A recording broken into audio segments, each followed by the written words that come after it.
तो हेलो दोस्तों, आप सभी का स्वागत है हमारे चैनल हैक्स ब्रेन में। देखिए, ये टॉपिक थोड़े नए अंदाज में सिखा रहा हूँ आप सभी को। The difference between will and shall, ये दोनों अलग है कि सेम है? क्या ये दोनों सेम है? अगर सेम है तो कैसे? क्या ये दोनों अलग है तो कैसे? अगर आपको नहीं पता है तो ये वीडियो में आपका पूरा डाउट क्लियर हो जाएगा। तो अब इसको समझने की थोड़ी कोशिश कीजिए।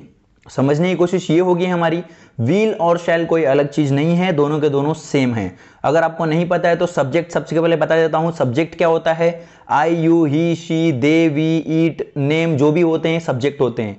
तो सब्जेक्ट को हम बोलते हैं जो काम करता है। जैसे कि मैं खाना खा रहा हूं तो मैं होऊंगा सब्जेक्ट। वो कॉलेज जा रही है, कॉलेज कौन जा रही है? वो, मतलब वो काम कर रही है जाने का, तो सिंपल से बात है, वो होगी इसमें सब्जेक्ट। तो जितने भी ये सब्जेक्ट होते हैं, he, she, it, name, they, we, I, you, जितने भी सब्जेक्ट होते हैं, तो ये सब्जेक्ट आप सभी को पता होगा ना।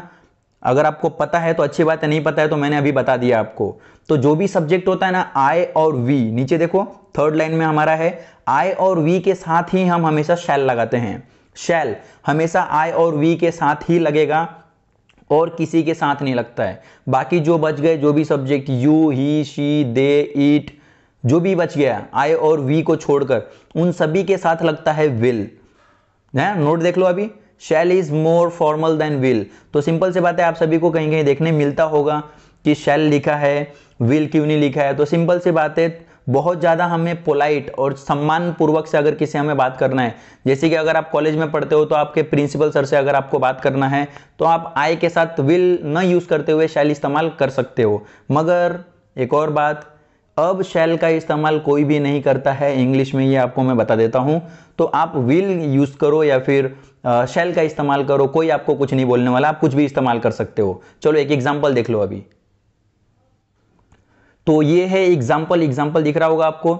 विल और शैल के बीच का अंतर हम इन सेंटेंसेस की मदद से समझेंगे। बहुत आसान तरीके से दिख रहा होगा आपको, देख लो। वीडियो को मैं यहां डाल देता हूं ताकि अच्छे से आप सभी को दिख जाए। तो ये जो हमारा फर्स्ट और सेंटेंस देखो, I will go to the market, और उसके नीचे लिखा है I shall go to the market. ये दोनों का मतलब सेम होता है। दोनों का मतलब हिंदी में होगा मैं बाजार जाऊंगा। I will go to the market, मैं बाजार जाऊंगा। I shall go to the market, मैं बाजार जाऊंगा। इसमें दोनों सेंटेंस में से कोई भी आप बनाओगे, कोई आपको रॉन्ग नहीं बोलने वाला है। आप आई विल बोलो या फिर आई शैल बोलो, दोनों का मतलब हिंदी में सेम होगा और दोनों का मतलब भी सेम होने वाला है, कोई डिफरेंस नहीं होगा। क्यों?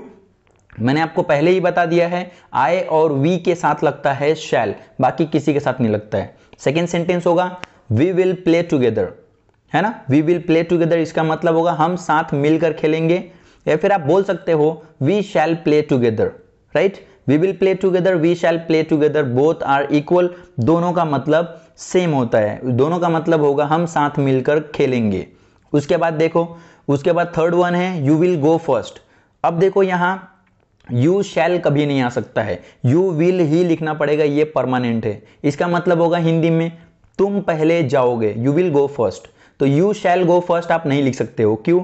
क्योंकि मैंने आपको अभी बता दिया है, शैल हमेशा आई और वी के साथ ही आता है। जैसे कि I will go, we will go, समझ गए आप?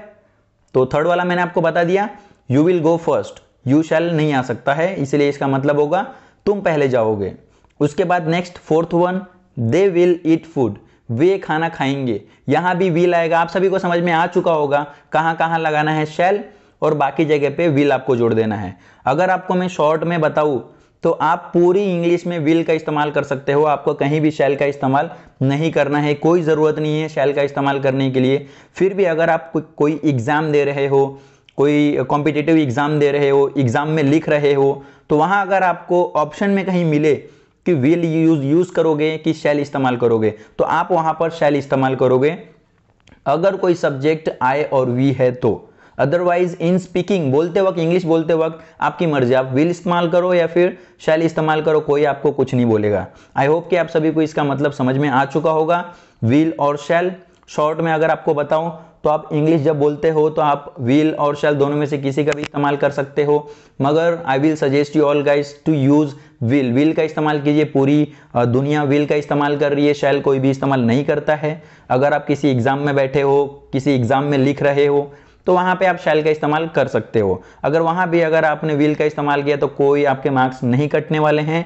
मगर अगर एक्यूरेट की बात चलेगी कि सबसे ज्यादा राइट कौन सा है, तो आई और वी के साथ शैल बोलूंगा मैं कि आप शैल इस्तेमाल करो। मगर बोलते वक्त आप दोनों इस्तेमाल कर सकते हो या फिर विल इस्तेमाल कर सकते हो, कुछ भी रॉन्ग नहीं है ना, समझ गए आप। लिखते वक्त शैल, बोलते वक्त विल, और दोनों का मतलब सेम ही होता है। सो गाइज, ये डाउट आपका क्लियर हो चुका होगा। क्वारंटाइन में जो भी लॉकडाउन चल रहा है उसमें आप लोग सेफ रहिए आपके फैमिली के साथ। सपोर्ट नीडी पीपल, आपके फैमिली मेंबर्स को भी सपोर्ट कीजिए, आपके आजू बाजू वाले को सपोर्ट कीजिए। Okay, and till then take care, bye bye, जय हिंद।